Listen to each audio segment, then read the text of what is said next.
നവ ആശയങ്ങളുടെയും വിനോദത്തിന്റെയും സംഗമവേദിയായ Kochi Jain university summit of ഫ്യൂച്ചറിന്റെ 2ാം പതിപ്പ് ജനുവരിയിൽ. കാക്കനാട് ജെയിൻ യൂണിവേഴ്സിറ്റി ക്യാമ്പസിൽ ജനുവരി 29 മുതൽ ഫെബ്രുവരി 1 വരെയാണ് ഉച്ചകോടി. കൊച്ചിയിൽ നടന്ന ചടങ്ങിൽ 2ാം പതിപ്പിന്റെ ലോഗോ പ്രകാശനം ചെയ്തു.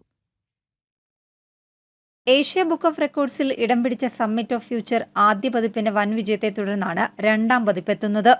ഉച്ചകോടിയുടെ ലോഗോ ഹൈബിയുടെ MP, Jain university new initiative director doctor Tom M Joseph, future Kerala mission chairman Venu Rajamani, Jain university pro vice chancellor professor doctor Jayalatha, Infopark CEO Sushant Kurunthil എന്നിവർ ചേർന്ന് പ്രകാശനം ചെയ്തു.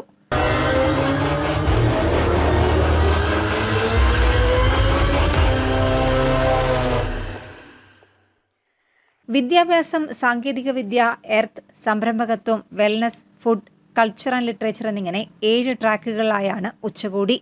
2 ലക്ഷത്തിലധികം പേർ പങ്കെടുക്കുന്ന സമ്മിറ്റിൽ വിദഗ്ധരും കലാകാരന്മാരും നയിക്കുന്ന വിവിധ സെഷനുകൾ ഉണ്ടാകും. സുസ്ഥിര വികസനം ലക്ഷ്യമിട്ടുള്ള ഉച്ചകോടിയിൽ 30-ലധികം പാനൽ ചർച്ചകളും 50-ലധികം വർക്ക്ഷോപ്പുകളും മാസ്റ്റർ ക്ലാസുകളും ഒരുക്കിയിട്ടുണ്ട്. കേരളത്തിലെ ഏറ്റവും വലിയ ഓട്ടോ എക്സ്പോയും സ്പോർട്സ് ഗെയിം വേഴ്സും സമ്മിറ്റിലുണ്ടാകും. ഈ വർഷം സമ്മിറ്റിൻ്റെ തീം എന്ന് പറഞ്ഞാൽ സമ്മിറ്റ് ഫോർ എവരി വൺ, അല്ലെങ്കിൽ സമ്മിറ്റ് ഫോർ എവരി വോയിസ്, അല്ലെങ്കിൽ എവരി ഡ്രീം എന്നാണ്. അപ്പോൾ നമുക്ക് ഈ വർഷം ഒരു പീപ്പിൾ സ്റ്റേജ് നമ്മൾ ഇൻട്രൊഡ്യൂസ് ചെയ്യുന്നുണ്ട്.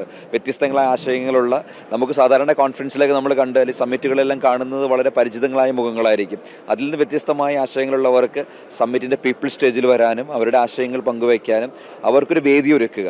അപ്പോൾ അങ്ങനെ ഒരു വിശാലമായ വിഷനാണ് ഈ വർഷം സമ്മിറ്റ് മുൻപോട്ട് വയ്ക്കുന്നത്. അതോടൊപ്പം തന്നെ സ്പോർട്സ് അതിൻ്റെ ഭാഗമായിട്ട് വരുന്നു. നമ്മുടെ ഏറ്റവും കൂടുതൽ യങ് ജനറേഷൻ ഇൻവോൾവ് ചെയ്തിരിക്കുന്ന ഒരു മേഖലയാണ് സ്പോർട്സ്. കേരളത്തിൽ നടക്കാൻ പോകുന്ന ഏറ്റവും വലിയ സ്പോർട്സ് ഫെസ്റ്റിവൽ ആയിരിക്കും സമ്മിറ്റിനൊപ്പം നടക്കുന്നത്. സീരിയസ് ആയിരിക്കും. അതുപോലെ തന്നെ 4 ദിവസം നമുക്ക് തീമാറ്റിക് ഡ്രോൺ ഷോ ഉണ്ട്. നമ്മുടെ ഫ്യൂച്ചർ കേരള മിഷൻ്റെ 4 പില്ലേഴ്സിനെ ബ്യൂട്ടിഫുള്ളി ക്യൂറേറ്റ് ചെയ്യുന്ന ഒരു ഡ്രോൺ ഷോ നടക്കുന്നുണ്ട്. അതുപോലെ ഹ്യൂമൻ ലൈബ്രറി, അങ്ങനെ ഒത്തിരി ഫീച്ചേഴ്സ് ഈ വർഷം സമ്മിറ്റ് ഓഫ് ഫ്യൂച്ചറിൽ വരികയാണ്. ഭാവി കേരളത്തെക്കുറിച്ചുള്ള അഭിപ്രായങ്ങളും ആശയങ്ങളും പൊതുജനങ്ങളിൽ നിന്ന് ശേഖരിക്കും. സ്കൂൾ, കോളേജ് വിദ്യാർത്ഥികൾക്കായി IDFS, സ്പീക്ക് ഫോർ ഫ്യൂച്ചർ എന്നീ പ്രോഗ്രാമുകളും ഒരുക്കിയിട്ടുണ്ട്. ജനം, കൊച്ചി.